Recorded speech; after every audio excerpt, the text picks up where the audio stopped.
This is the HTC EVO 4G Complete LCD replacement. Let's begin by removing the battery door and the battery. Now you'll notice at the bottom right hand corner there is a memory card. We'll need to remove that. Now there are 6 screws located around the back housing.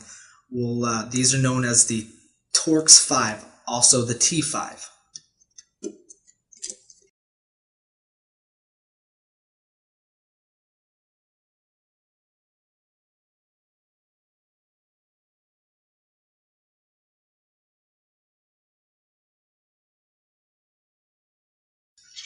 Now if you turn the EVO on its side, you'll notice that there's a seam that's together between the front housing and the back housing. You can just take your plastic pick and you can just take the flat end and just separate those two from each other.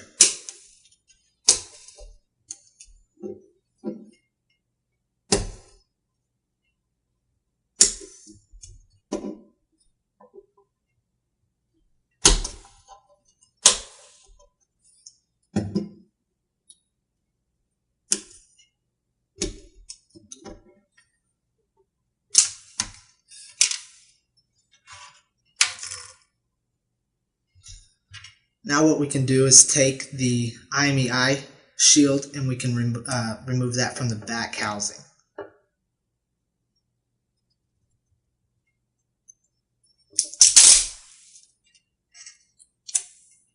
Now you'll notice that there's a Phillips in the right hand corner of the device, and we'll need to remove that. And that's a 00.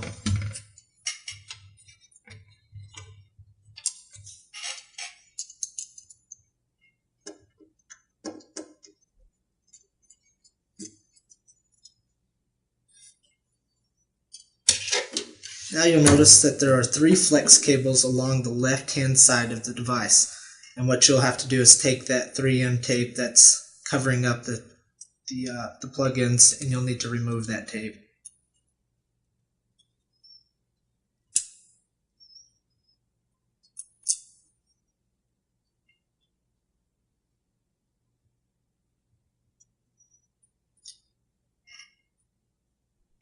Now you'll notice that on the top flex connector that the device door will open from right to left, and the middle one will open from left to right, and then the bottom one will actually open from right to left as well. Now if you take and gently raise up the right hand side of the circuit board, you'll be able to take your finger and just lift underneath here the top front facing camera flex, and just make sure that it just unplugs from the actual plug-in, just like so. And a lot of times the LCD will actually come unplugged when you're actually unplugging the camera, and then the digitizer will just unplug by itself real easy. Now this is a crucial part of the repair. There are 2 types of LCDs that the EVO has. This is actually the large flex. Now you'll probably want to cover or carry both of these screens so that you can have both of them in stock when the customer comes in, because you will not know what it is until the device is brought in to you. This is the large flex here, right here. And then this is the small flex here. And you can tell the difference in the two, but you'll have to identify that as you do the repair.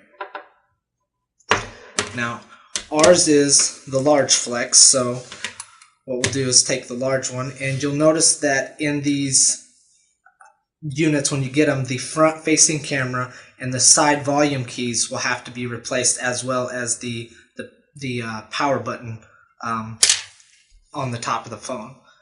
Now when you're removing the front-facing camera from it, you'll want to grab as high up as you can possibly grab up on the flex so that you don't rip that front-facing camera, and just wiggle back and forth and it'll come loose as you're pulling. I'm not pulling very hard, just barely pulling, and the front-facing camera will come out just like so. And then we'll need to put that in.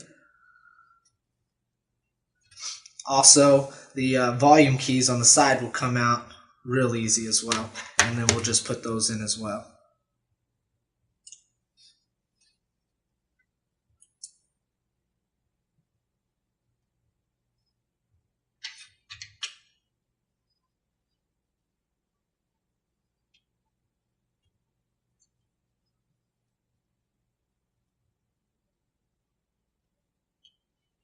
And they only go in one way, so it's not like you can get them turned upside down. And then on the power button, you'll have to remove it, and it comes out just as well.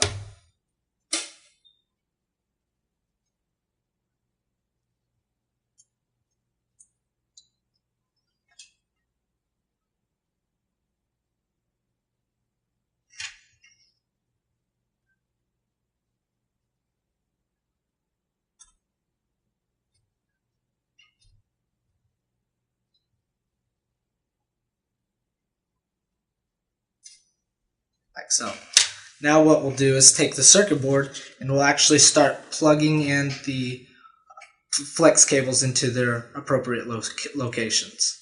Now I tried to take the front facing camera and plug it in first because it's typically the one that's the hardest. And just make sure that it's plugged all the way in, and then close the door. Now if that camera comes out, you can just place it back in like so. Now take and plug in the LCD at the bottom of the device. I usually have some guidance with your flat spudger or flat pick.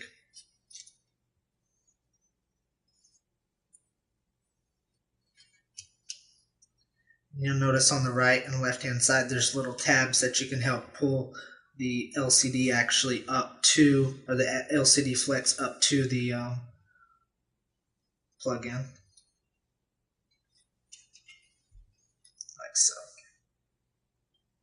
Yes, and what you'll need to be careful is that these flex cables are really easy to rip, so you'll have to be careful with them as you're plugging them in so that you're not ripping them as well.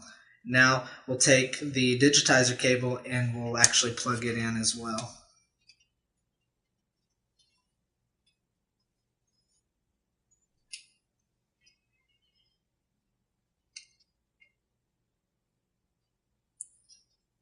Once it's plugged in, just close the doors. Now in the left hand corner of the screen, about a fourth of the way up from the bottom, you'll notice that the circuit board has to actually go underneath the front housing, and you'll feel it when it's in there, right? Because the actual foam will clasp down and sit just right.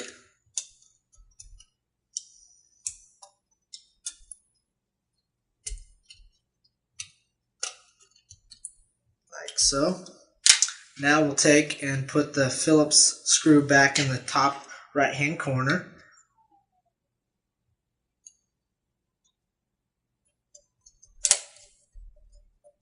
Like so.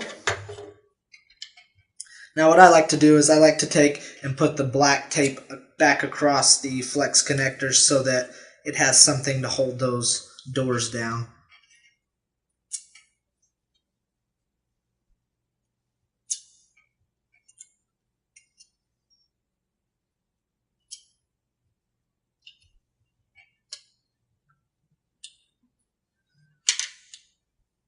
Now what we'll do is take and put the IMEI eye shield back on, and you'll notice that there's a cutout that you can line up in the bottom right hand corner here next to the actual memory card holder. You'll just want to make sure that that's lined up right.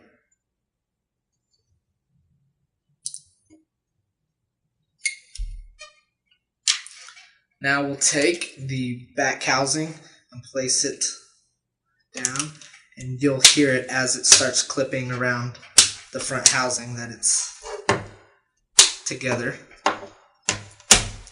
Then we'll take our Torx 5 screws that we just removed, put them back in their appropriate locations.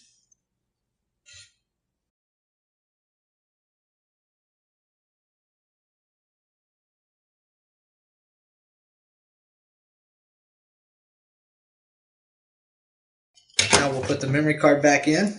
Just make sure that the memory card door is up. And just slide the memory card in, push down. Put the battery and battery door in. Power the device on. And we have repaired an EVO 4G.